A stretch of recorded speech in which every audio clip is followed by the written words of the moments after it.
प्रेम शुक्ला जी राष्ट्रीय प्रवक्ता बीजेपी के हमारे साथ इस चर्चा में शामिल हो रहे हैं। सुरेंद्र राजपूत जी प्रवक्ता कांग्रेस पार्टी के, अनुराग भदौरिया प्रवक्ता समाजवादी पार्टी के, अरविंद वाजपेयी जी प्रवक्ता एलजेपी, रामविलास गुट के हमारे साथ जुड़ रहे हैं। प्रेम शुक्ला जी, अभी तक आप लोगों से पूछा जा रहा था कि तारीख बताइए, मंदिर कब वहां पर बनेगा। अब पीएम तीसरे टर्म की तारीख बता रहे हैं, ये कैसे मुमकिन हो गया? जी, ये जनता के प्रचंड जनादेश के कारण मुमकिन हो गया।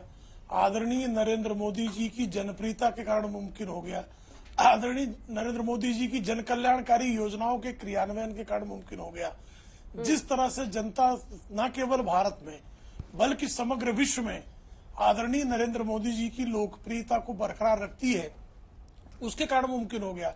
हमारे पन्ना प्रमुख से लेकर प्रधानमंत्री तक जिस तरह से सांगठनिक दक्षता के लिए परिश्रम की पराकाष्ठा करते हैं, जिस तरह के हमारे तमाम मंत्री, हमारे मुख्यमंत्री, हमारे कैबिनेट मंत्री, हमारे प्रधानमंत्री जी जो है और इस देश के कल्याण के लिए जो है लगातार संघर्ष करते हैं और प्रयत्न करते हैं, उसके कारण ही मुमकिन हुआ है। ये जो रथ आपने निकाला, ये रथ क्या करेगा? ये इसमें क्या क्या होने वाला है? देखिए, रथ किस तरह की कल्याणकारी योजनाओं का जो है क्रियान्वयन आदरणीय नरेंद्र मोदी जी ने, उनकी सरकार ने किया है, ये जनता तक पहुंचाने का काम करेगा। हमारी जो है विकसित भारत यात्रा के संदर्भ में के माध्यम से भी पहली सरकार थी जिस सरकार के अधिकारी निकलकर तमाम जगहों पर पहुंचे और हमने क्या काम किया है लोगों तक बताया। फीडबैक लिया गया उनका कि अगर किसी योजना में किसी प्रकार की खामी रह गई है तो उस खामी को भी दूर किया जाए। इसी तरह से हमारे कार्यकर्ता, हमारे पदाधिकारी, वह भी निकलकर जो है भारतीय जनता पार्टी की आदरणीय नरेंद्र मोदी सरकार की उपलब्धियों से आम जनों को अवगत कराने का कार्य कर रहे हैं। अब आप बताइए सुरेंद्र राजपूत जी, भारत जोड़ो न्याय यात्रा, क्योंकि उनकी यात्रा वर्सेस आपकी यात्रा को देखें तो इधर का आत्मविश्वास जो है वो तो एकदम 370 पार बीजेपी, 400 पार एनडीए, और अब तारीख भी पीएम बता रहे हैं कि जून में थर्ड टर्म शुरू हो जाएगा। आपका कॉन्फिडेंस क्या कहता है, कहां पहुंचा है यात्रा से?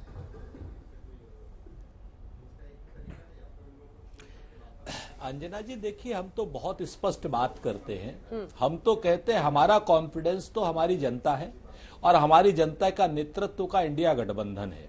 और ये जो गठबंधन है, जिस नीति पे, जिस नियम पे, जिस विजन पे टिका है, वो हम अपनी बात कर रहे हैं। हम रोजगार परक विकास की बात करते हैं, हम बात करते हैं महंगाई को खत्म करने की, हम बात करते हैं मणिपुर से लेकर के पूरे हिंदुस्तान की महिलाओं को आश्वस्त करने की कि साहब हम जो है उनका क्या नाम मान सम्मान जिस तरीके से भारतीय जनता पार्टी की सरकार में खो रहा है, क्या क्या हो रहा है, वो भी आपके सामने है। हाँ, हमारे पास विजन है, चूंकि हमारा ऐतिहासिक रूप से प्रूव्ड विजन है। हमने 1760 करोड़ रुपए के बजट को 44 लाख करोड़ का बजट करके नरेंद्र मोदी जी की सरकार को दिया है। हमने बैंकों का नेशनलाइजेशन किया था, हमने पीएसयू बनाए थे, हमने एक पाकिस्तान के दो पाकिस्तान किए थे, परमाणु विखंडन किया था, हरित क्रांति, दुग्ध क्रांति हम लोगों ने की थी, हमने पंचायती राज सिस्टम लाया था। हम आज की डेट में युवाओं की उम्र जो है 18 साल की थी वोट देने की 21 साल से। हमने सबसे पहले, इंग्लैंड से भी पहले महिलाओं को वोट देने का अधिकार दिया था। हमने भाखड़ा नंगल डैम बनाया था, हमने आरटीआई दिया, हमने राइट टू फूड दिया, राइट टू एजुकेशन दिया। ये सारी चीजें हमने प्रूव्ड दी। लेकिन नरेंद्र मोदी जी का विजन क्या है? उनका विजन मात्र एक टेलीविजन है। टेलीविजन पर वो लोग तमाम तरीके की बातें उस तरीके से कूदते हैं, कभी इस डाल से उस डाल, ये मुद्दा नहीं चला, दूसरा चला लो, दूसरा नहीं चला, तीसरा चला दो, तीसरा नहीं चला, चौथा चला दो। आज किसान पूछ रहा है कि भाई मेरी आय दुगनी हुई या नहीं हुई? खर्च 4 गुना हो गया है, किसान सड़क पर बैठा हुआ है। आपके सामने है 1 करोड़ 30 लाख बच्चे, युवा जो है सड़क पर है, उनकी भर्ती परीक्षा निरस्त 80 लाख की हो चुकी है और 50 लाख की होनी चाहिए, क्योंकि उसका भी पेपर लीक हुआ है। ये सिर्फ उत्तर प्रदेश के आंकड़े हैं। 29 लाख पद जो हैं इस समय पूरे केंद्र सरकार सहित राज्य सरकारों में खाली पड़े हैं भारतीय जनता पार्टी नीति में। ये लोग राजस्थान से जिस तरीके से नौकरियां इन्होंने छीनी है, जिस तरीके से मध्य प्रदेश से नौकरियां छीनी है, जहां जहां इनकी सरकार आई है वहां दी हुई नौकरियां छीन रहे हैं, तो युवा भी परेशान है, किसान भी परेशान है। और हम उनको रोजगार परक विकास और एमएसपी की कानूनी गारंटी देने की बात कर रहे हैं। और एक आखिरी बात, कल तक ये कह रहे थे हमसे कि साहब आपका गठबंधन कहां है, इस दिल के टुकड़े हजार हुए, कोई यहां गिरा कोई वहां गिरा, छिन्न हो गया भिन्न हो गया। आज की डेट में समाजवादी पार्टी के साथ हमारा गठबंधन सील हो गया, आप पार्टी के साथ सील हो गया, 2 दिन के अंदर जो है महाराष्ट्र में पूरी तरीके से सील हो जाएगा गठबंधन। आपके सामने है, हम अपने सारे गठबंधन को अगले 2-3 दिन में फाइनल करके 3 तारीख को पटना में एक महारैली करेंगे, जहां पे हमारा पूरा विजन इंडिया का आपके सामने रखा होगा कि कैसे हम रोजगार देंगे। जैसे तेजस्वी ने रोजगार दिए हैं, तेजस्वी यादव ने बिहार में, वैसे हम रोजगार देने का शुरुआत करेंगे। तो लोग हमारे ऊपर भरोसा कर रहे हैं। अपने मुख्यमंत्री तक का आप नाम नहीं ले रहे हैं, उनके विजन और टेलीविजन पर किसी अपने मुख्यमंत्री का नाम नहीं ले रहे, तेजस्वी यादव का नाम ले रहे हैं नौकरियां बताने के लिए। ये भी दिलचस्प है सुरेंद्र जी। नहीं तो क्यों, एक बात बताइए ना अंजना जी, अगर मैं तेजस्वी यादव ने एक रिकॉर्ड बनाया है नौकरियां देने का, तो क्या उस शख्स की, उस बच्चे की, उस लड़के की और उस मुख्यमंत्री की तारीफ नहीं होनी चाहिए? क्या बिहार के मुख्यमंत्री की इसलिए तारीफ नहीं होनी चाहिए कि अंजना जी या भारतीय जनता पार्टी नहीं चाहती? लाइटर मोड पे कह रहा हूं, ठीक है ना? आप मुझे ये बता दीजिए, अगर उस शख्स ने 5 लाख कांग्रेस के किसी मुख्यमंत्री की मिसाल देने का मौका नहीं है जिसमें नौकरियों पे आप मिसाल दे सकें, ये अपने आप में एक स्वीकारोक्ति है। वो भी, क्योंकि आप अंजना जी पर खूब कमेंट कर सकते हैं, हो सकता है आपको 1-2 क्लिक मिल जाएगा इससे, सोशल मीडिया पर उलझुल लिखने से। गुजरात बीजेपी ने शुरू की है राय जानने की प्रक्रिया, बीजेपी कार्यकर्ताओं की पूछी जा रही है राय। लेकिन मेरा जो प्रश्न था ना, वो पॉलिटिकली स्ट्रॉन्ग क्वेश्चन है, और वो सवाल ये है कि कांग्रेस पार्टी क्या अपने किसी मुख्यमंत्री का उदाहरण नहीं पेश कर सकती नौकरियों के मामले में? और देखिए ना, आप 17 सीटों पर लड़ रहे हैं उत्तर प्रदेश में, आप देखिए अपनी स्थिति, 17 सीटें, जिसमें से 1 सीट आपको आई थी 19 में, सिर्फ 3 पर आप नंबर 2 पर थे। लेकिन गठबंधन के नाम पर समाजवादी पार्टी ने आपको 17 सीटें दी हैं। मैं 2 बातें बड़ी स्पष्ट कहता हूं अंजना जी। हमारे मुख्यमंत्रियों के नाम इसलिए हम ले सकते हैं क्योंकि जो मुख्यमंत्री हमारे नए हैं, अभी उनको समय, चाहे रेवंत रेड्डी को हुआ हो, चाहे सिद्धरमैया साहब को हुआ हो, चाहे हिमाचल की सरकार को रहा हो, अभी समय 1 साल भी नहीं हुआ तीनों का। हाँ, अशोक गहलोत साहब ने जितनी रिकॉर्ड नौकरियां दी वो आपके सामने है, जितनी रिकॉर्ड जितना कम जो था बेरोजगारी की दर छत्तीसगढ़ में थी वो आपके सामने है। वो चूंकि अब मुख्यमंत्री रहे नहीं, इसलिए मैंने आपसे बात करी। आज की डेट में आप उठा लीजिए रिकॉर्ड, अशोक गहलोत साहब का कितनी नौकरियां दी, आप उठा लीजिए भूपेश बघेल साहब का कितनी नौकरियां दी, आप उठा लीजिए 17 महीने का कमलनाथ जी का कार्यकाल। लेकिन जब हमारे पास आज की डेट में हमारे लोकतंत्र को ही अपहरण किया जाता है, हमारे लोगों की सरकार को ही छिन्न करके भिन्न करके, ये जिस तरीके से चंडीगढ़ मॉडल है, प्रेम शुक्ला जी को कोई इंपॉर्टेंट कॉल आया होगा तभी शो पे बैठे हुए फोन उठा रहे हैं प्रेम शुक्ला जी। चलिए कोई बात नहीं, बात कर लीजिए, बात कर लीजिए। प्रेम शुक्ला जी को कॉल आया है इस वजह से कि आप अनुराग जी, अनुराग जी, अनुराग भदौरिया जी, आपके पास आते हुए ये जो गठबंधन हुआ है उत्तर प्रदेश का, उससे लगता है आपको वाकई आप रथ रोक पाएंगे? पीएम तो अब 3rd टर्म की तारीख बता रहे हैं, इतने कॉन्फिडेंस में ये लोग कि हर हाल में आपको हराएंगे और 370 और 400 पार के साथ हराएंगे।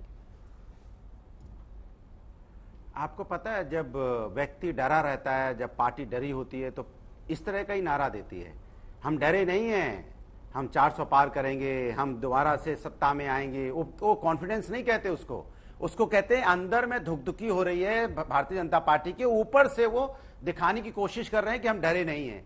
अरे जनता का गठबंधन है, आप कहते हैं कॉन्फिडेंस विपक्ष के पास कहां से आई है? पूछिए ना, विपक्ष के पास कॉन्फिडेंस जनता का है, नौजवानों का है, महिलाओं का है, छात्रों का है, जिस किसानों का है, जो ये सभी लोग सरकार से पीड़ित हैं, जो सरकार चल रही है वो सरकार इनको दर्द दे रही है, वो दर्द से परेशान है, छुटकारा चाहते हैं। वो किसान देखिए धरने पे बैठा है, उनकी मौत हुई, क्या उन्हें दर्द नहीं है? छात्रों को लाठियों से पीटा जा रहा है, दौड़ाया जा रहा है, पर्चा लीक हो जाता है, उनको ऐसे दौड़ा रहे हैं जैसे लगता है पकड़ पकड़ के शायद नौकरी देने वाले हैं। पुलिस लठ लेके पीछे पड़ी है, छात्र आगे भाग रहा है, ऐसा लग रहा है भी पकड़ेंगे उसको नौकरी देंगे। ये हालत बना रखी है। महिलाओं का तो आपको बताने की जरूरत नहीं है, क्या महिलाओं के साथ जो अन्याय भारतीय जनता पार्टी की सरकार में हुआ है, वो तो शायद ही कभी इस इतिहास में देखने को मिला होगा कि देश के लिए मेडल जीतने वाली बेटियों को जब न्याय मांगने के लिए रोड पर घसीटा जा सकता है, तो आम महिलाओं के साथ क्या होता है इस हमें कहने की जरूरत नहीं है।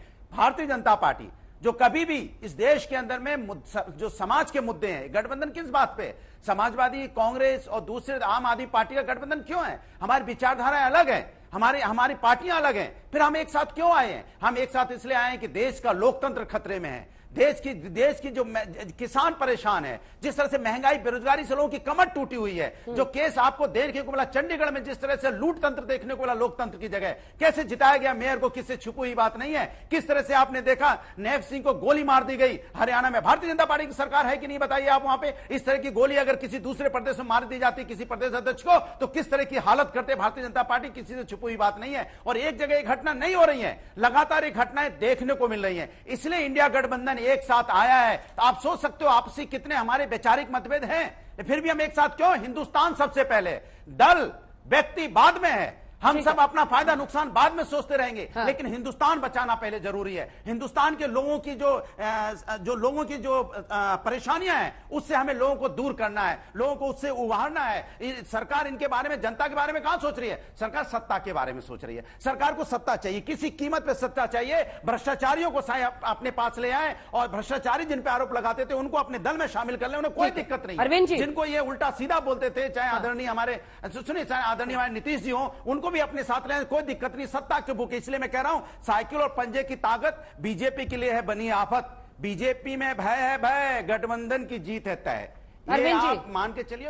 अरविंद जी वो कह रहे हैं हिंदुस्तान को बचाने के लिए निकला है विपक्ष, वाजपेयी जी हिंदुस्तान को बचाने के लिए निकला है, और दूसरी तरफ आप लोग सत्ता के लोग हैं।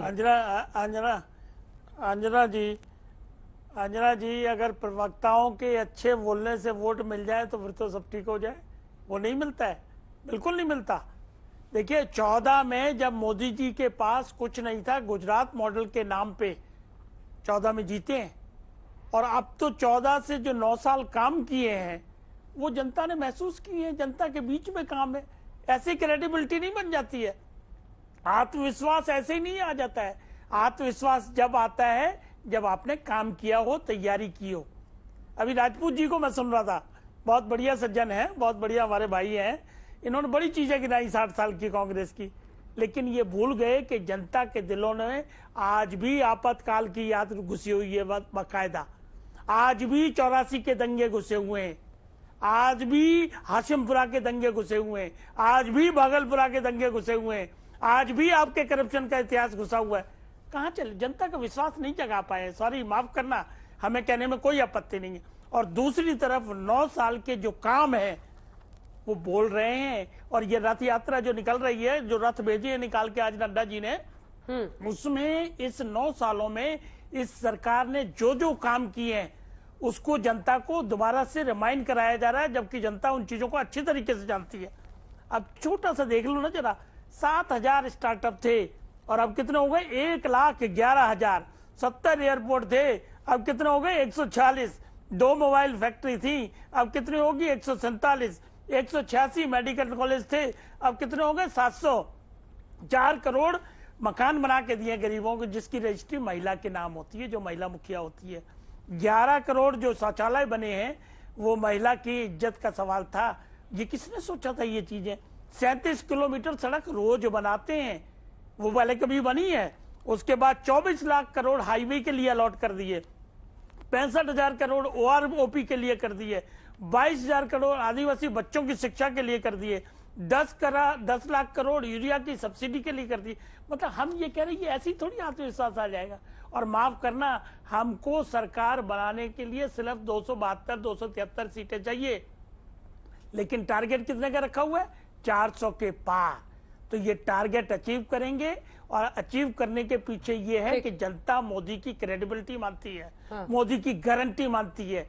मुलायम सिंह को मैं पर्सनली भी जानता था, स्वर्गीय मुलायम सिंह जी साइकिल पे चला करते थे, साइकिल पे, और आज की डेट में आपके परिवार के पास कम से कम 50,000 करोड़ की संपत्ति है। जनता देख रही है वो भी, और पूछती है बार बार ये कहां से आ गया, कौन सा काम किया आपने, क्या किया आपने, कहां से इतना पैसा बना लिया। तो ये जो भ्रष्टाचार का जाल बुना हुआ है ना, जो भ्रष्टाचार का टैग लगा हुआ है, जो आप लोगों ने किया है जब जब सत्ता में रहे, उसकी वजह से जनता आपको फिर रिजेक्ट करने जा रही है। ये लिख लीजिए काली डायरी।